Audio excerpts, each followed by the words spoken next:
Et si l'intelligence artificielle venait de franchir une limite que l'humanité n'était pas prête à voir disparaître? Depuis plusieurs années, les IA deviennent plus rapides, plus intelligentes et surtout plus autonomes. Mais récemment, une annonce a provoqué un véritable choc dans le monde de la technologie. Une entreprise spécialisée dans l'intelligence artificielle affirme avoir créé une machine capable de découvrir, en quelques secondes, des failles invisibles dans certains des systèmes informatiques les plus sécurisés de la planète. Banques, réseaux militaires, infrastructures critiques. Le plus inquiétant dans cette histoire, ce n'est peut-être pas la machine elle-même, mais le fait que ses propres créateurs auraient décidé de la mettre sous cloche après avoir constaté son potentiel. Alors, sommes-nous face à une révolution technologique capable de protéger le monde ou à une cyberarme capable de le déstabiliser? Aujourd'hui, dans cette vidéo, nous allons analyser le projet Mythos, comprendre pourquoi cette intelligence artificielle inquiète autant, et surtout découvrir ce que cette affaire révèle sur le futur de notre civilisation numérique.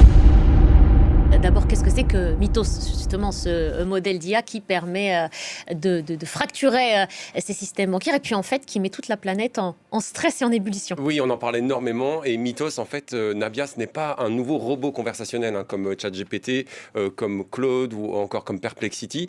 C'est un hyper hacker, c'est-à-dire qu'il est programmé pour chercher des failles, des vulnérabilités technologiques dans le monde entier. Sur les deux fondateurs que l'on voit à l'écran, Daniela et Dario Amodei. Ils sont sœurs et frères, ils ont grandi à San Francisco et pour comprendre leur rapproche de la technologie, eux qui ont créé Anthropic en 2020, après avoir quitté OpenAI, vous savez, la maison mère de ChatGPT, eh bien, ils ont tous les deux vu leur père, Ricardo, qui travaillait dans le cuir, qui était quelqu'un d'extrêmement cultivé, avec qui vous avez énormément de discussions, mourir à moins de 55 ans d'une mort, maladie rare. Et en fait, ce dont se sont rendus compte Dario et Daniela, c'est que s'ils avaient eu davantage de connaissances, s'ils avaient eu davantage de recherches scientifiques, ils auraient pu éviter cette mort. Et je vous explique tout ça, Nabia, parce que ça montre bien cette approche assez singulière d'Anthropic dans le monde de l'intelligence artificielle. Et on a vu effectivement Dario Amodei, au cours de ses études, abandonner la physique pure pour la biophysique avec un seul but, accélérer la science pour sauver des vies. Justement, et pourquoi est-ce que de nombreux experts estiment que Mythos est une arme terrifiante? Ça a été testé j'ai envie de dire, dans quelques cas, mais ça suffit pour sonner l'alarme, pour créer des inquiétudes. En fait, on a vu Mythos, d'après ses créateurs, d'après Dario et Daniela Amodei, réussir des attaques 0D. Vous savez, les attaques 0D, c'est un peu le cauchemar des informaticiens. C'est-à-dire que c'est des failles informatiques si secrètes que même les créateurs du logiciel ne la connaissent pas. Ils ont donc 0 jour pour s'y préparer avant que les pirates ne l'exploitent. Et on a vu Mythos, toujours d'après les créateurs d'Anthropic, on revoit Dario Amodei à l'écran, ils ont testé cet outil sur OpenBSD. Concrètement, c'est un système d'exploitation réputé dans le milieu tech comme étant le coffre-fort d'Internet. Et Mythos y a trouvé une faille critique qui dormait là invisible depuis 27 ans.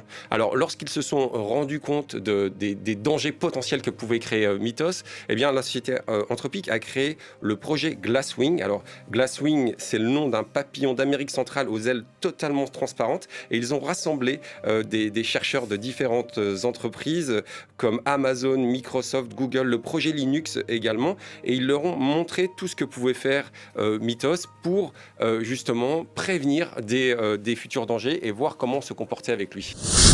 Il y a une réunion en urgence des patrons des grandes banques, le ministère américain des Finances, Scott Bessent, le président de la Banque centrale des États-Unis, à propos d'une nouvelle IA appelée Mythos de la société donc Anthropic. Pourquoi cette réunion d'alerte? Qu'est-ce qui s'est passé? En fait, c'est assez dingue cette histoire. En fait, cette histoire, ce fameux Mythos, en réalité, il a été émis d'abord en test, vous l'avez dit, ça n'a pas été divulgué au grand public, mais par une société qui s'appelle Anthropic, qui a été créée par Dario et Daniela Amodei. Ce sont deux personnes qui ont quitté OpenAI. Vous savez, c'est la maison mère de ChatGPT. On est en 2020 et ils ont quitté OpenAI parce qu'ils se sont dit, c'est pas assez sécurisé tout ce qui se passe du côté de ChatGPT. Ouais. Nous, on va créer des outils à la fois très intéressant, très perfectionné. On parle beaucoup de cloud code, qui d'ailleurs peut créer beaucoup de dégâts au niveau des emplois. On en reparlera, mais très perfectionné. Mais en même temps, on va essayer d'être ce qu'on appelle des altruistes efficaces, c'est-à-dire de montrer les risques que notre création peut créer. Et concrètement, ce mythos-là, en fait, c'était quoi le problème? Pourquoi est-ce qu'on sonne toutes les grandes agences américaines, les grandes banques, les institutions financières? Parce qu'il était tout simplement capable de craquer tous les codes. Et c'est ça, en fait. Ils l'ont testé à travers un projet qui s'appelle le projet Glasswell, où on voit différentes entreprises. On a vu Google, Amazon, OpenAI, justement, rejoindre, mais aussi le projet Mozilla, rejoindre ce petit club d'entreprises. Moi, j'ai appelé des gens du projet Mozilla. Ils sont extrêmement inquiets. C'est-à-dire que c'est une IA qui va fouiner un peu partout, qui arrive à retrouver des failles qui n'avaient pas été découvertes depuis plus de 20 ans et qui appelle Dario et Daniela Amodei à dire stop. Attention, on arrête tout. Voilà, on arrête tout, c'est trop dangereux. Voilà, exactement. Oui, parce que là, on peut mettre par terre le système bancaire. Exactement. Mondial. Exactement. C'est un peu comme un moment Oppenheimer, vous savez, celui qui a inventé la bombe atomique, qui se dit ouh là là, ce que j'ai créé, un peu comme Norbert. Ça nous dépasse. Ça peut être utilisé à des fins de destruction. On fait une petite pause. Je vous cite la phrase de Wendy Whitemore, vice-présidente de Palo Alto Networks. Elle dit: je crois que nous assisterons en 2026, c'est-à-dire pas dans 15 ans, en 2026 à une attaque catastrophique intégrant des capacités d'IA autonomes. Ce qui rend cette affaire particulièrement fascinante, ce n'est pas seulement la puissance supposée de cette IA, mais le message qu'elle envoie au monde entier. Pendant longtemps, l'intelligence artificielle était présentée comme un outil destiné à assister les humains, répondre à des questions, générer des images, aider les entreprises ou accélérer la recherche scientifique. Mais avec Mythos, le discours change complètement. Ici, l'IA n'est plus simplement un assistant.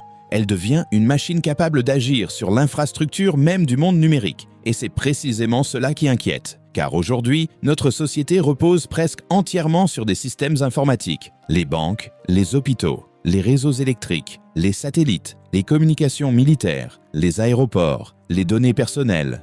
Autrement dit, si une intelligence artificielle devient capable de trouver automatiquement des failles invisibles dans ces systèmes, alors elle pourrait théoriquement devenir plus dangereuse qu'une arme conventionnelle. L'autre élément extrêmement révélateur dans cette histoire, c'est la réaction des entreprises technologiques elles-mêmes. Habituellement, dans la Silicon Valley, les sociétés mettent en avant leurs innovations avec fierté. Elles veulent de montrer qu'elles sont les plus puissantes, les plus avancées, les plus révolutionnaires. Mais ici, le discours semble différent. Les créateurs parlent de prudence, ils évoquent des risques, ils réunissent des experts, ils ralentissent volontairement certaines recherches. Et cela montre une chose essentielle. Même les ingénieurs qui construisent ces technologies commencent à craindre les conséquences de leur propre création. Mais derrière cette peur, certains experts voient aussi une stratégie. Car dans le monde de la technologie, la peur attire l'attention. Et l'attention attire les investisseurs. Annoncer qu'une IA est trop dangereuse peut aussi devenir une manière de dominer le marché,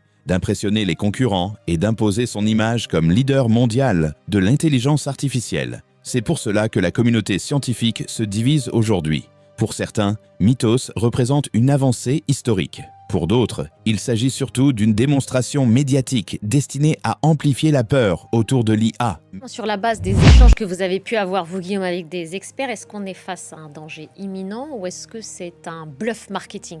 Voilà, alors j'ai envie de vous dire, c'est un peu les deux, Nabia, parce que la communauté scientifique et technologique se divise. On a quand même des mises en garde très importantes, hein, par exemple de l'AISI, l'organisme britannique indépendant AI Security Institute, qui a validé ses craintes en concluant que Mythos peut attaquer et exploiter de manière totalement autonome des systèmes d'entreprise vulnérables, abaissant drastiquement la barrière d'entrée pour les criminels. On voit certaines entreprises de cybersécurité porter l'alarme également. On a vu le cours de bourse de différentes entreprises comme CrowdStrike, Palo Alto Networks, dont on voit des images à l'écran chuter, parce qu'on s'est dit, ça veut dire que ces entreprises de cyberdéfense ne sont plus capables de défendre nos systèmes informatiques si clés dans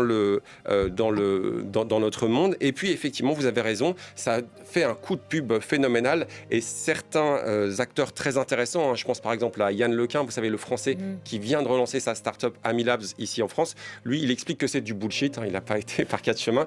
Il explique surtout que c'est un danger encouragé pour l'open source. Vous savez, le fait de mettre des logiciels à disposition, bref, ça va encourager les boîtes noires et surtout que très peu d'entreprises vont être à même de créer des outils d'intelligence artificielle adoptés par beaucoup d'utilisateurs. Quelle que soit la vérité, une chose devient de plus en plus claire. La course mondiale à l'intelligence artificielle est désormais lancée. Les États-Unis, la Chine, les géants technologiques, les armées, les laboratoires privés. Tous cherchent à développer des systèmes plus puissants, plus rapides et plus autonomes. Et le véritable danger pourrait ne pas venir d'une seule IA, mais de la compétition elle-même. Car lorsqu'une technologie devient stratégique, chaque acteur veut avancer plus vite que les autres, même si les conséquences ne sont pas totalement maîtrisées. Et c'est exactement ce qui rend cette période historique aussi fascinante qu'inquiétante. L'histoire de Mythos dépasse largement le simple cadre d'une intelligence artificielle expérimentale. Elle symbolise peut-être le début d'une nouvelle époque. Une époque où les machines ne se contenteront plus d'assister les humains, mais pourraient influencer directement la sécurité, l'économie, les conflits et l'équilibre du monde numérique. Pour l'instant, personne ne sait réellement jusqu'où ces technologies pourront aller. Mais une chose est certaine, l'intelligence artificielle n'est plus une vision du futur. Elle est déjà en train de transformer notre présent. Et la vraie question n'est peut-être plus: peut-on créer des IA toujours plus puissantes? Mais plutôt, sommes-nous réellement prêts à vivre dans un monde où elles existent? Si cette vidéo vous a intéressé, dites-moi en commentaire. Pensez-vous que l'IA représente une révolution bénéfique ou un danger qui échappe déjà au contrôle humain? Et n'oubliez pas de vous abonner à la chaîne Les Objets Futuristes pour découvrir les technologies, inventions et innovations qui pourraient transformer le monde de demain.